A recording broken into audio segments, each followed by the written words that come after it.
Olá pessoal, boa noite, que bom que estamos juntinhos aqui na Comunidade Espírita Nova Era do Vale do Jequiriçá, Bahia. Quero agradecer aqui ao meu irmão Celso Seara por estar aqui fazendo a abertura dessa palestra do nosso irmão Paulo de Tarso. Agradecer ao meu irmão José Alberto, que eu estou sabendo que segunda-feira faz mais uma primavera. Quero já deixar aqui meus parabéns, para ele, muita paz, muita saúde, muitas felicidades, que é um dia muito especial, que seja um dia maravilhoso, viu? Vou fazer uma canção aqui em sua homenagem, José Alberto, e também para vocês aqui que vão ouvir essa belíssima palestra aí, que vai ser transmitida aqui pelo canal da Nova Era, viu? Um abraço à Rádio Transvale FM, DG Music, que faz o apoio dessa transmissão. Vamos lá, para você, José Alberto. Luz que me ilumina o caminho, que me ajuda a seguir, que brilha a noite a qualquer hora, me fazendo sorrir. Claridade, fonte de amor, que me acalma e seduz. Essa luz só pode ser Jesus. Essa luz, raios dourados que orientam o navegante perdido.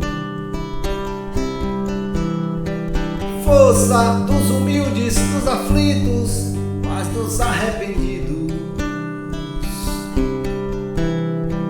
Brilho das estrelas do universo, seu olhar me conduz. Essa luz, é claro que Jesus. Essa luz, siga em paz no caminho da vida, porque o caminho, a verdade e a vida é você. Por isso eu te sigo, Jesus, meu amigo. Quero caminhar ao seu lado, segurar sua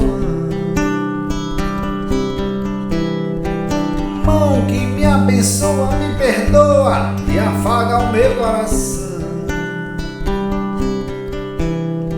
Estrela que nos guia, luz divina, seu amor nos conduz.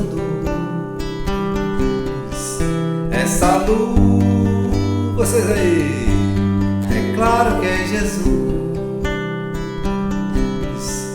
Essa luz, siga em paz no caminho da vida, porque o caminho, a verdade e a vida é você. Por isso eu te sigo, Jesus, meu amigo. Quero caminhar ao seu lado, segurar suas mãos, mão que me abençoa, me perdoa e afaga o meu coração.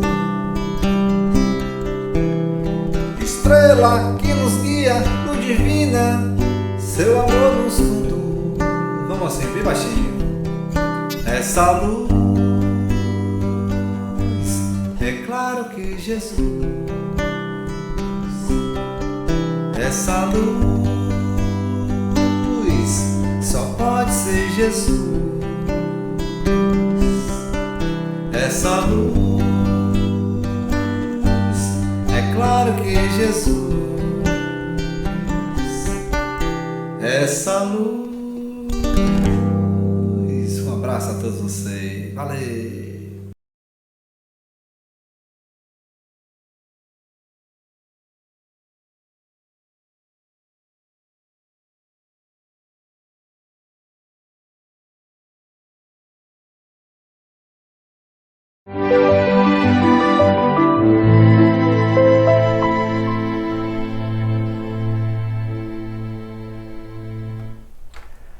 Olá, meus amigos, boa noite, muita paz. Que a paz do nosso querido Mestre esteja em nossos corações. Que a espiritualidade boa que nos ajuda na divulgação da doutrina espírita esteja conosco nesse instante, nos trazendo paz e luz no coração. Espero que todos estejam bem. Quero aqui manifestar desde já a minha alegria por estar mais uma vez participando dessa atividade da comunidade espírita Nova Era, para o nosso querido amigo José Alberto, ao qual, nesse instante, envio os meus votos de felicitações pelos seus 71 anos de vida. Parabéns, querido amigo, muitos anos de saúde, paz e trabalho ainda no bem. Obrigado por todo o seu esforço em prol da nossa doutrina. E a todos os amigos que estão conosco, internautas, queridos, uma boa noite a todos. O tema de hoje é um tema palpitante, porquanto está na agenda de todos das nossas digressões, dos nossos pensamentos. Estamos falando de evoluirmos em encarnação. A gente aprende que aqui na Terra é um lugar de expurgo, de sofrimento. A gente aprende que aqui na Terra é um lugar que a gente paga, né? A gente aprendeu isso, que a gente paga as coisas. Mas, de qualquer forma, o que a gente precisa entender é que existe uma finalidade imensa na encarnação e existe uma finalidade imensa na existência do espírito, que é a sua própria evolução, que é a sua realização enquanto um ser perfectível, um ser que se transforma, um ser que se elabora, um ser que vai no futuro revelar em si todas as suas potências, as suas máximas potências, as suas potências latentes, aquilo que carrega no imo do seu ser. Então é por esse motivo que viver é conhecer-se e conhecer-se é empoderar-se. Empoderar-se desta verdade que liberta, desta verdade que faz com que nós, a partir do momento que tenhamos esta convicção ou essas convicções, nós nos tornemos pessoas melhores, pessoas capazes de sermos mais pacificados, mais amorosos, mais fraternos, amigos, etc. Então tudo isso está na nossa agenda para o desenvolvimento, isso está nos aguardando. Por muitos anos, imaginamos, através dos ensinos das religiões de ordem moral, que esses ensinos de ordem moral que traziam no seu bojo perspectivas de um comportamento mais adequado do homem à sociedade. Observe que quando Agostinho de Hipona verifica a invasão bárbara no Império Romano, ele fica chocado com a brutalidade e, acima de tudo, com a selvageria daquelas pessoas. E imagina, dentro desse grande manancial, dois mundos, né? A cidade dos homens e a cidade de Deus. Não poderiam ser coisas iguais, deveriam ser coisas distintas. Estamos falando de uma condição celeste para a humanidade e, ao mesmo tempo, estamos falando da barbárie explícita. E isso não foi diferente em outras épocas, quando vamos assistir a presença desta figura que é o mal, se apresentando em diversos cenários da existência, e isso, claro, chocando a todos, e principalmente fazendo aquela pergunta: depois de 2000 anos de cristianismo, depois de muitos anos, 2500 anos de budismo, por que a humanidade ainda é tão assim, cheia de questões, não é? Então, nós precisamos realmente responder a essas questões dizendo que talvez exista um afastamento do ser em relação à sua essência. Talvez exista um afastamento do ser em relação ao propósito da sua vida, a finalidade precípua da sua vida, porque existimos. E o Espiritismo veio, de certa maneira, trazer luz sobre este ponto. Uma coisa é você saber que existe um paraíso e que você pode acessá-lo, e outra coisa é você se transformar neste paraíso. Uma coisa é você imaginar que existe uma progressão ascensional, ou existe um procedimento através do qual você vai ascender a mundos superiores. A outra coisa é você entender-se como sendo parte deste mundo e que este mundo começa a se realizar em você. É algo realmente muito diferente. Porque enquanto o primeiro, seguindo os padrões dogmáticos da história, esse primeiro é imposto, esse primeiro é trazido através da cultura, esse primeiro não funcionou. A prova disso são esses 2000 anos de tentativas muito desgastantes do cristianismo tentar impor-se como um padrão moral no mundo, e mesmo assim o homem parece ainda insistir e não viver dentro desta plenitude. São essas circunstâncias, amigos queridos, que nós precisamos pensar. Por que é que agora poderia ser diferente? Seria diferente, certamente, se nós tivéssemos uma compreensão maior a respeito dessas finalidades da alma e da essência do ser enquanto aquele que se elabora e que se desenvolve. Se nós tivéssemos uma compreensão melhor da vida, do sentido da vida, talvez tivéssemos, sim, um outro compromisso com os nossos afazeres e com os valores que nós introjetamos em nossa existência. Talvez nós escolhêssemos melhor as nossas companhias, os ambientes que vivemos, se tivéssemos realmente a ideia do que significa isso em nossa existência, do que significam as vibrações, os padrões vibratórios mentais em nossas vidas, o que significa a emoção, o poder das emoções em nossos corpos, gerando saúde ou doença.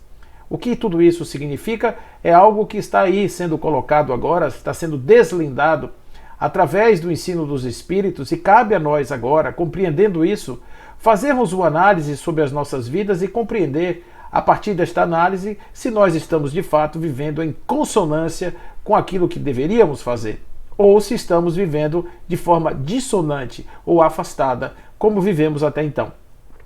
O mundo é cheio de contradições, porque vamos ver de um lado a riqueza, a abastança, mas ao mesmo tempo esta pessoa que está ali vivendo sob a égide desta benesse, desta condição maravilhosa de vida, do ponto de vista material, às vezes carrega em seu coração sofrimentos atrozes.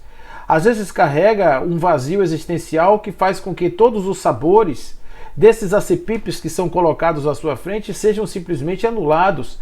É como se de repente tudo fosse cinza e aquilo não tivesse gosto de nada. Então isso realmente mostra uma contradição. Não são as coisas que o mundo vai nos oferecer que vai nos realizar, mas isso é tão persistente, tão insistente, tão recorrente, que a gente já devia ter aprendido, mas a gente não aprendeu, porque continuamos correndo atrás destas condições como se elas fossem as premências da nossa vida, como se elas fossem as coisas mais importantes. Então, por essas e outras, faz sentido sim falar sobre evolução, e faz sentido falar sobre encarnação. O quanto nós evoluímos aqui na carne, o quanto nós somos realmente conscientes de que os nossos gestos e atos aqui na encarnação são coadunados, estão em consonância com os nossos propósitos evolutivos. Essa é uma pergunta que talvez aqui a gente precise recorrer aos nossos companheiros, amigos, que nos trazem ensinamentos importantes para que nós possamos compreender melhor esse tema, né? Então eu gosto muito de me pegar nos gigantes, porque os gigantes eles nos facilitam bastante. Basta subir um pouco nos seus ombros, que o nosso olhar sempre será um pouco mais distante. E um gigante que quando se fala de evolução, para mim, dentro da doutrina espírita, existe um gigante. Esse gigante se chama Leon Denis. E Leon Denis ele escreve poeticamente, profundamente, corretamente sobre a evolução, sobre a finalidade da alma, e não é por outro motivo que ele tem um capítulo no livro O Problema do Ser, do Destino e da Dor, aonde o título é exatamente esse, Evolução e Finalidade da Alma.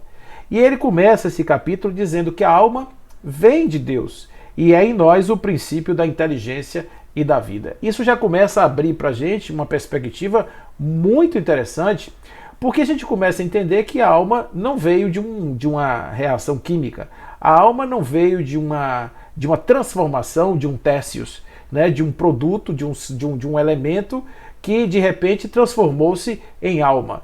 Poderíamos dizer que a alma é uma emanação de um fluido cósmico, e sendo o fluido cósmico um produto ou um subproduto da essência de Deus, isso não seria correto, dada essa afirmação de Leon Denis, porque a alma vem de Deus, promana de Deus diretamente, como sua criação objetiva, direta, positiva. Então não há intermediários entre a alma e Deus. O que eu quero dizer é que não que a alma humana tem uma prerrogativa superior a qualquer outro tipo de alma, porque todas as almas elas vêm do mesmo lugar. Elas são exatamente as mesmas almas em sua origem e serão exatamente as mesmas almas em destino. Haverá uma união no início, que é uma união, uma projeção desta união em forma de ilusórias separatividades, e haverá depois, então, uma nova união quando atingirmos o clímax do processo evolutivo, que nós iremos, então, nos reunir sob a égide deste Pai maravilhoso, de novo, sob o manto da união. Então, estamos caminhando da união para a união através de um mecanismo chamado de evolução. O que é a evolução nesse caso? Se nós, emanando de Deus, somos partículas divinas com todas as suas potencialidades, o desenvolvimento, a evolução, o fato do sujeito evolver-se ou deixar de estar envolvido, ou deixar de estar preso, estar ali numa condição de liberdade, esse crescimento se dá por acúmulo de consciência e não de conhecimento. São coisas diferentes. A consciência é uma luz que se revela sobre aquilo que se é, aquilo que existe. Então, se eu de repente chego na minha casa e ligo todas as luzes, eu tenho consciência do que existe dentro de casa.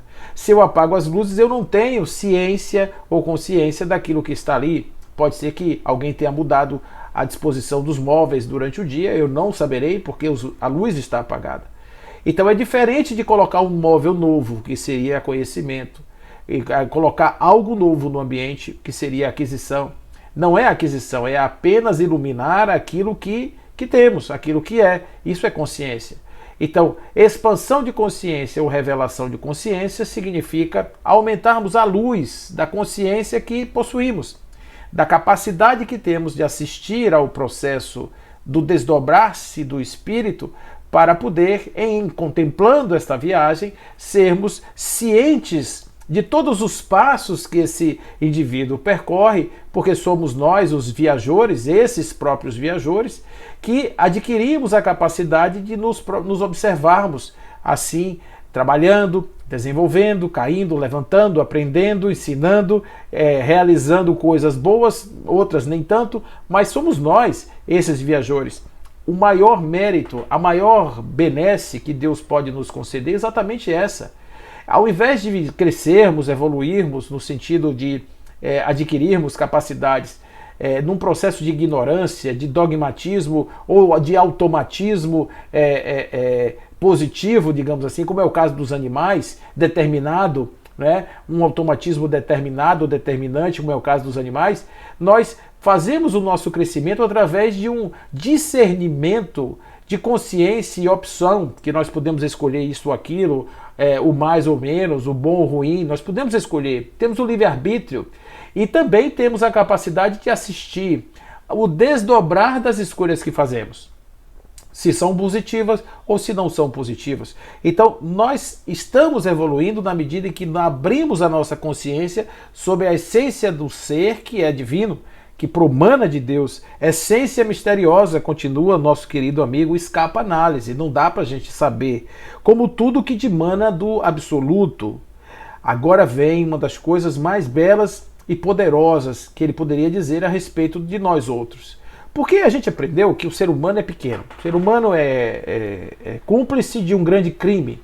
Qual foi o crime? O crime foi um ancestral nosso, que de certa forma desobedeceu o Criador. O Criador lhe deu uma fazenda grande, lhe deu uma esposa bonita, certamente, para que ele pudesse compartilhar de todo aquele ambiente. Ele deu animais com os quais ele poderia se alimentar e se divertir. Ele pôs nomes nos animais, fez tudo que ele queria fazer, que podia.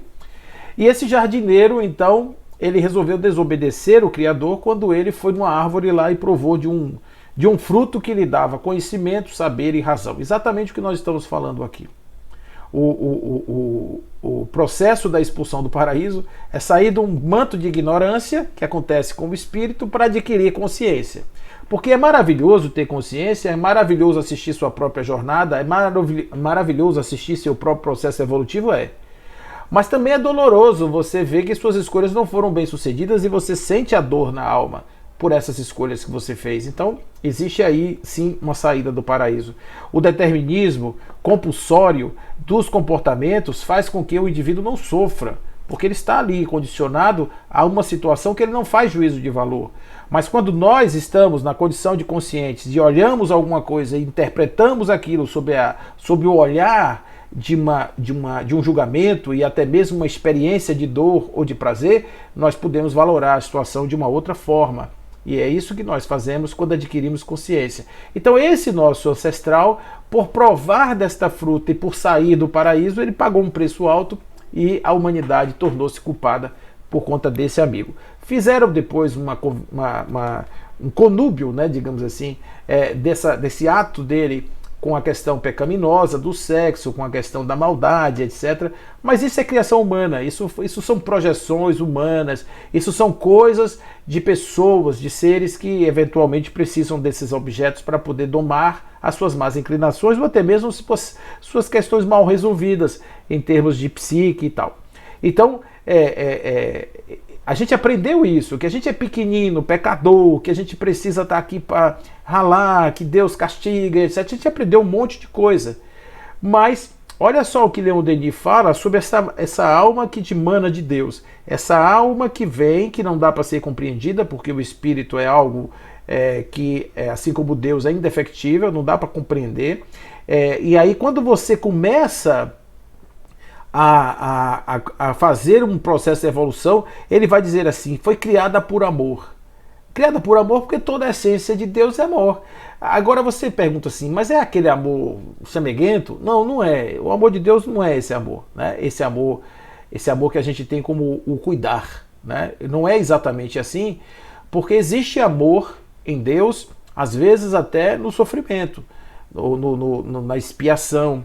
Existe amor na morte, existe amor no aniquilamento, existe amor em uma série de expressões. Se nós formos olhar o amor da proteção, ele não existe, porque um tsunami mata 300 mil pessoas, aquilo não pode ser chamado de amor. Mas se nós olharmos um pouco acima e vermos que ali está um show de equilíbrios de natureza e etc., do subir e descer, do fluir da vida, existe o amor, porque o que é resultante desse processo é sempre um ascendente. É sempre uma espiral positiva, ascendente, que leva os indivíduos a níveis mais altos no seu processo evolutivo. E aí está o amor. O amor é de outra forma. E essa criatura que foi criada por amor, por entendimento, por consciência plena e pureza, está pronta para amar. Por quê? Porque ele também é a essência que vai se realizar a partir do seu processo evolutivo. Então eu sei que isso pode parecer um tanto quanto estranho para algumas pessoas, eventualmente dizer que nós somos aqueles que caminhamos para sermos perfeitos, conforme está ali na questão 132.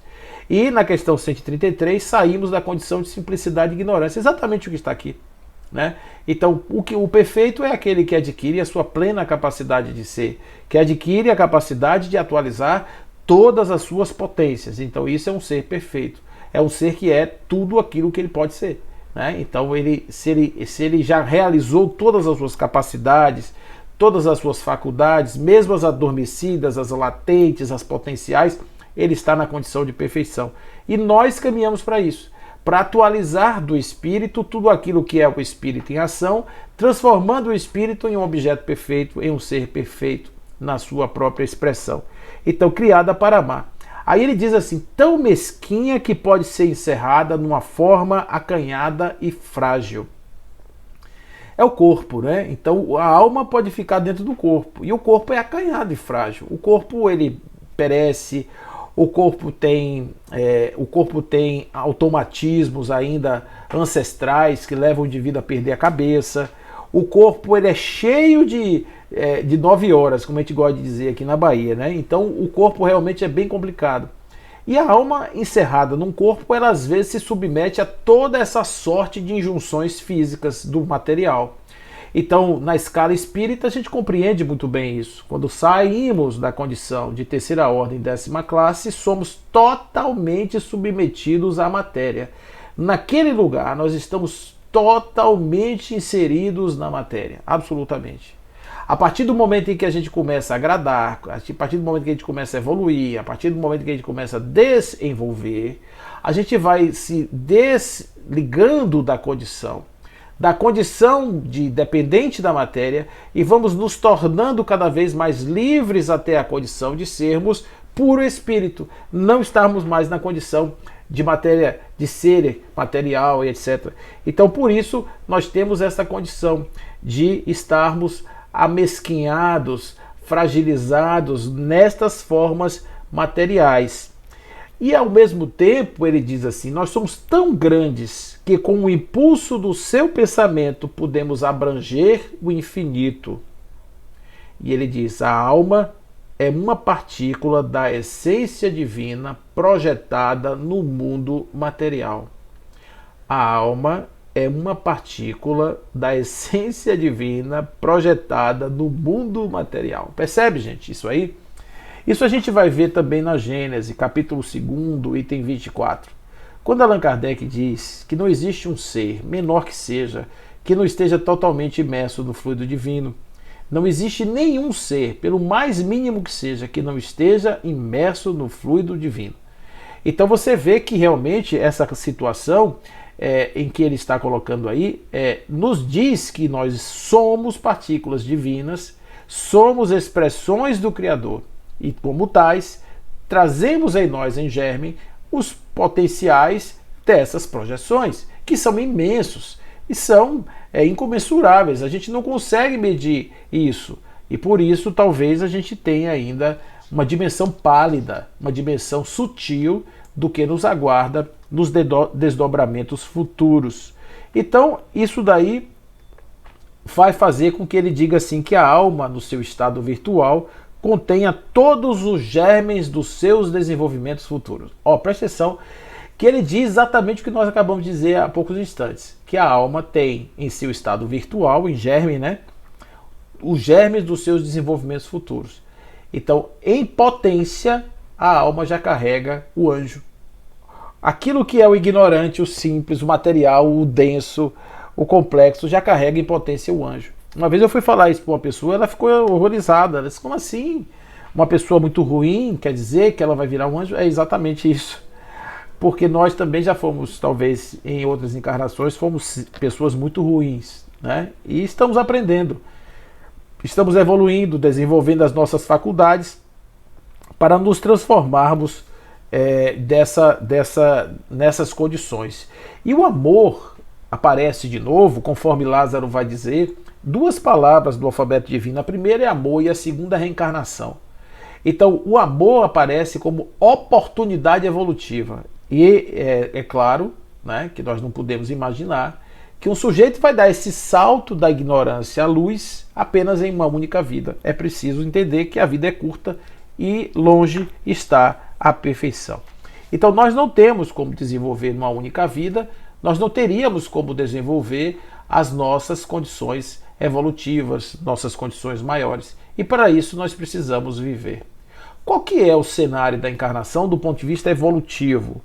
Então, do ponto de vista evolutivo, nós vivemos aqui na Terra uma experiência de redução das nossas percepções, da nossa expressão, para que dentro de uma forma acanhada e frágil, nós possamos experimentar dores fortes, dores imensas, de escolhas equivocadas que nos foram impostas pelos erros que perpetramos, pelos erros que cometemos. Olha, isso é muito legal para a gente entender, porque é o seguinte: não existe castigo, existe consequência. A consequência é naturalmente uma resposta do sistema harmônico do universo em relação às minhas desarmonias. Então, olha onde está o amor. Eu tenho aqui uma linha central que é a harmonia e tenho as desarmonias, que são as minhas atitudes em desconformidade com a lei, que leva tudo para a harmonia, para o centro. E eu começo então a variar para mais, para menos, fazendo as minhas estripulias evolutivas. No momento em que eu começo a fazer isso, que eu vou oscilando de um lado para lá e lado para cá, eu começo então a receber de volta do sistema a força que me leva para o centro.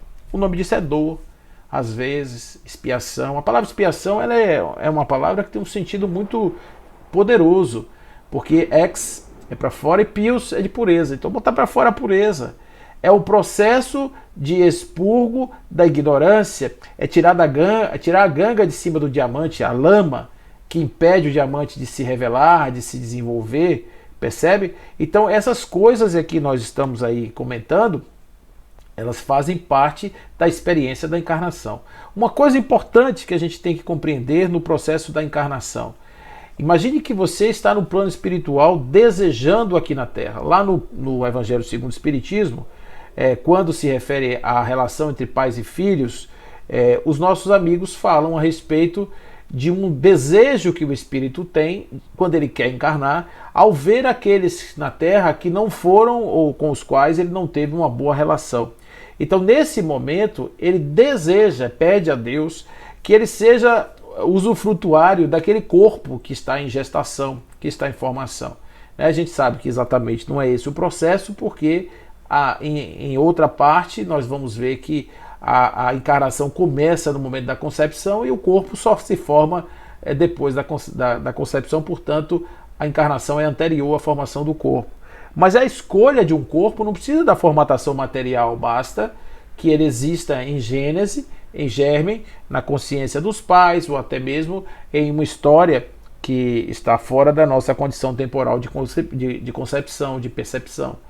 Então o espírito pede para vir naquela casa, filho daquele pai, filho daquela mãe, naquele cenário existencial que pode parecer estranho, porque de um modo geral, se o espírito fosse um pouco mais esperto do ponto de vista da matéria, ele pediria para nascer em lares fartos, amorosos, em lugares de maior facilidade, mas ele escolhe justamente dificuldades porque elas são mais instigantes para ele enquanto espírito, porque ele percebe a dimensão que ele deve se impor para sua evolução. Ele sabe o que ele vai oferir depois, não como troca, mas como conquista. É diferente.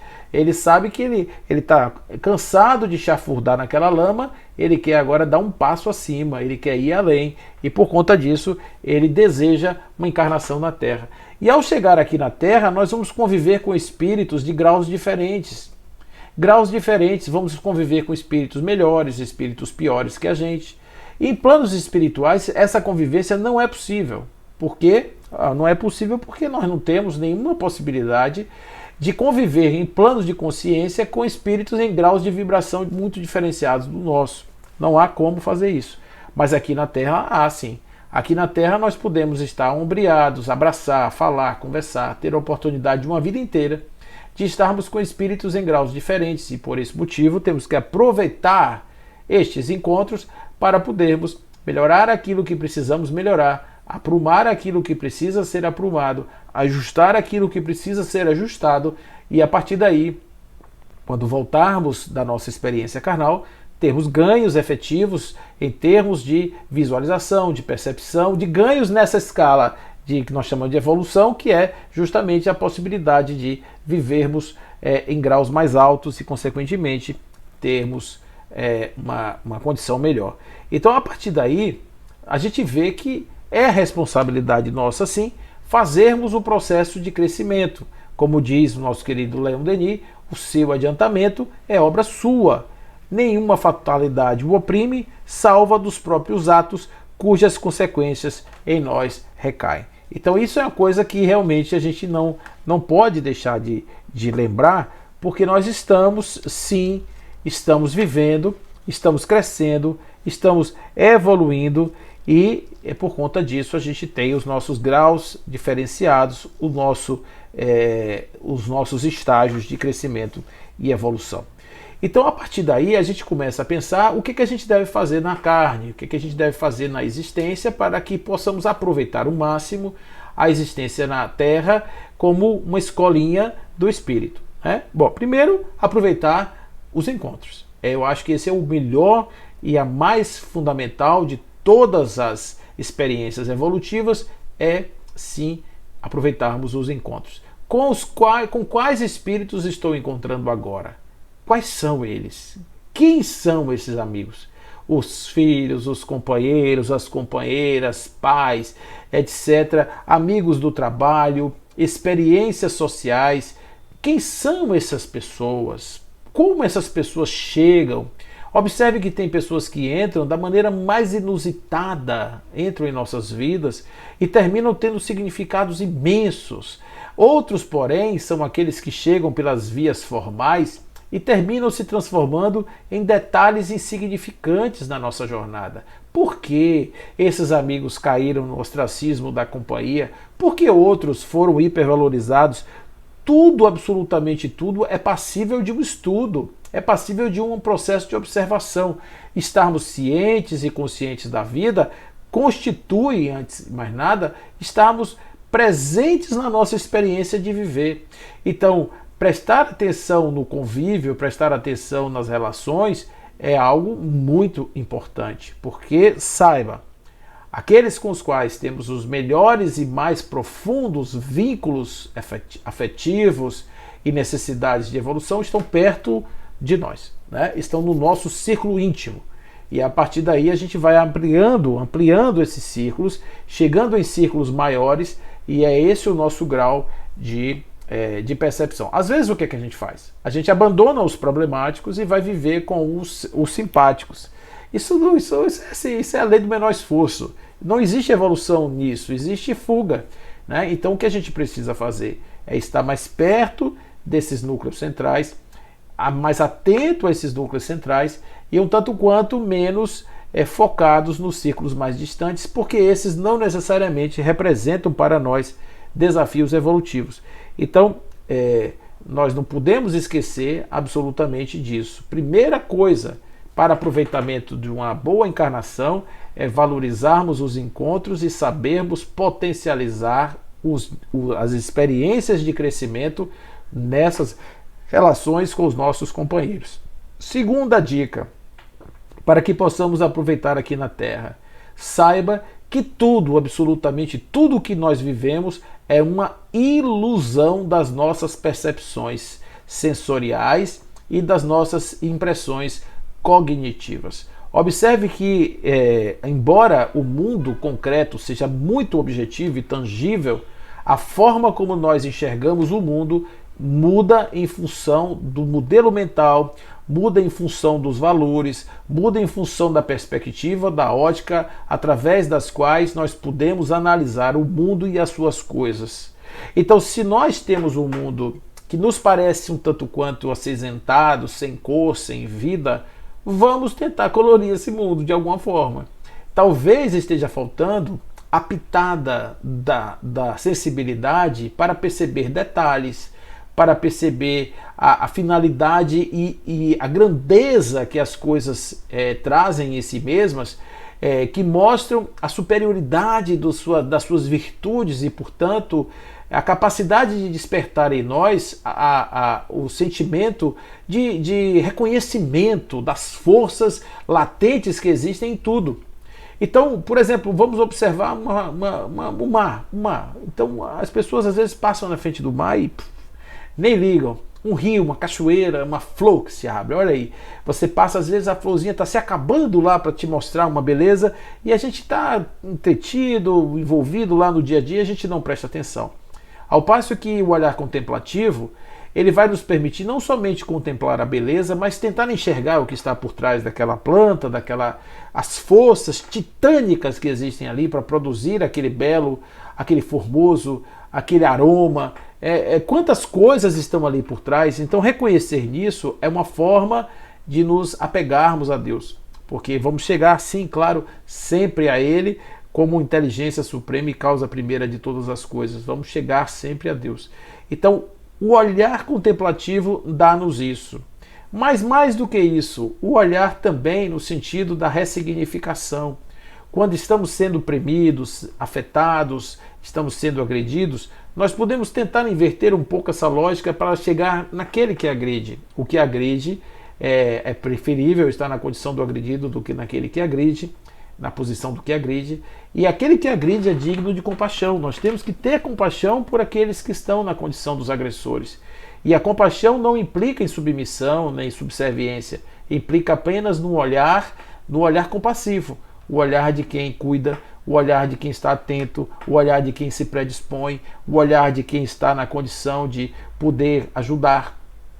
Como está lá, né, no Homem de Bem, como está lá no Evangelho segundo o Espiritismo, contando-nos como é que funciona esse processo. Então, prestar atenção de que a vida pode ser melhor se eu, de repente, tiver a complacência e tiver a vontade e a força firme de vontade e determinação de repintar os quadros da vida com novas cores, com novos valores, etc.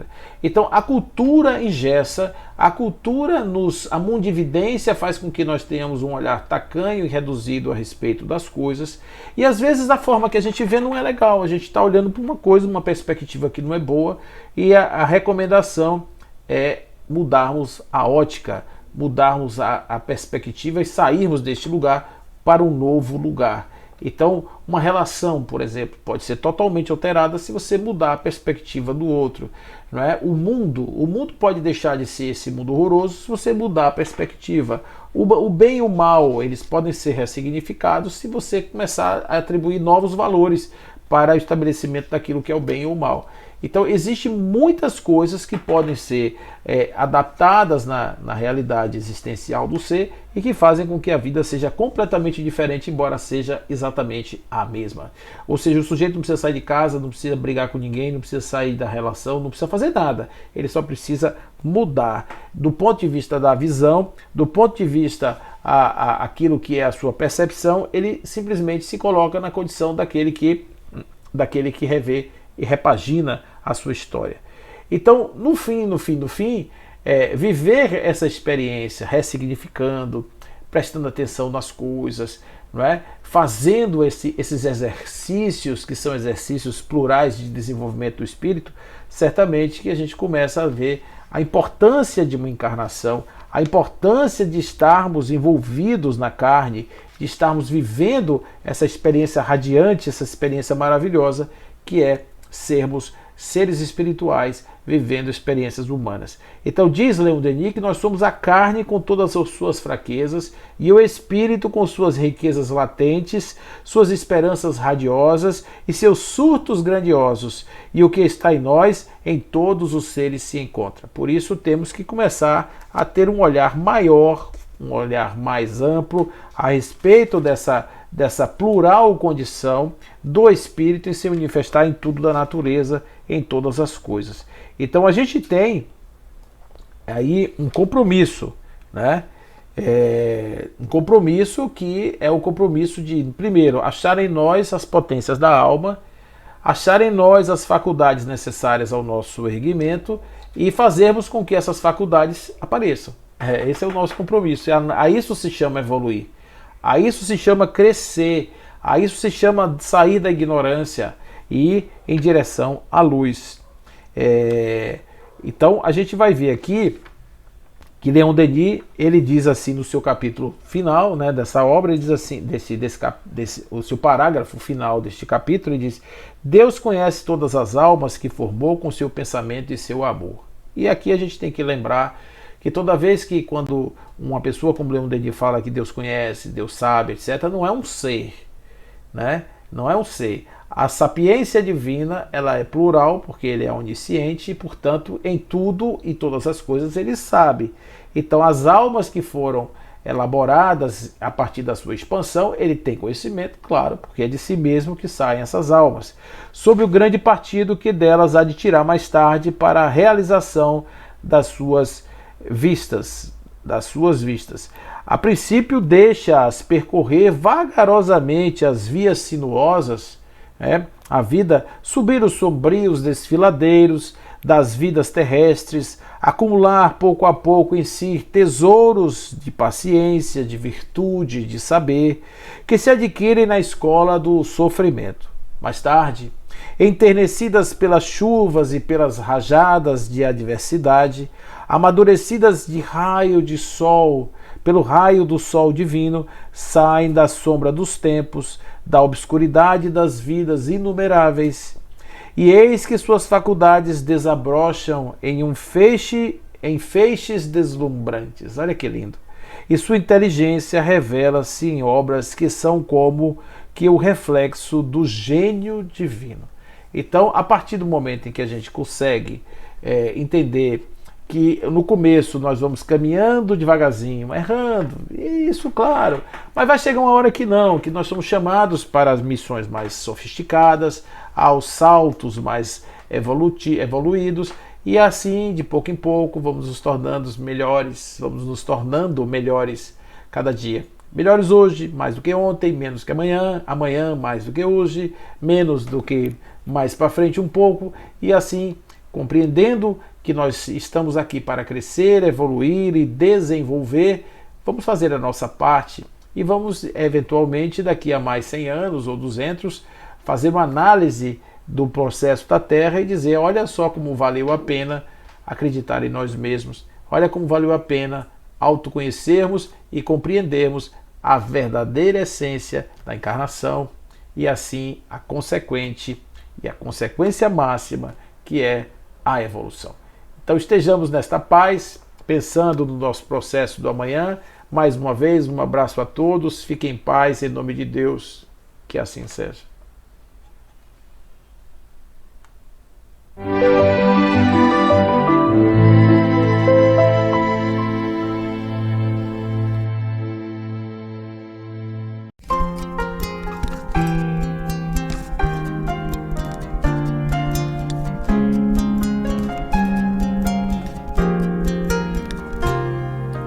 Desde que o vi, me sinto arder em chamas, me chamas, sou teu pescador. Vi tuas curas, branduras na voz e um sol de ternura rompendo o tabu. Deixei meu Pai, meu mar, meu cais, e busquei meu lugar junto a ti. O amor demais me fez capaz de curar em teu nome, Rabi. Filho do trovão, deita tua cabeça sobre mim. Mãe Maria, eis teu filho ao lado da cruz. Sou apenas João, o trovão, a paz sentado. Testemunharei por ti, seja onde for. Não te queimarás no óleo que ferver por mim, pois tu viverás pra contar o presente, o futuro aos homens. Chamas e chamas, chamas me chamas,